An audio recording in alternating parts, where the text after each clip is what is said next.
ఈరోజు ఈజీగా సేమియా ఉప్మా ఎలా చేయాలో చూపిస్తానండి. దానికోసం ఫస్ట్ సేమియాని కొంచెం ఫ్రై చేసుకొని అదే ప్యాన్లో కొంచెం ఆయిల్ తీసుకొని పల్లీలు వేయిస్తానండి.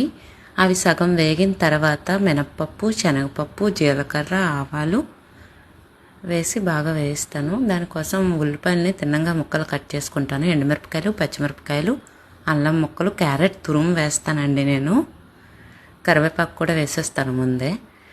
వాటర్ వేసే దేనిలోనైనా నేను కల్లుప్పే వేస్తానండి. టేస్ట్ బాగుంటుంది కాబట్టి, కరిగిపోతుంది కూడా.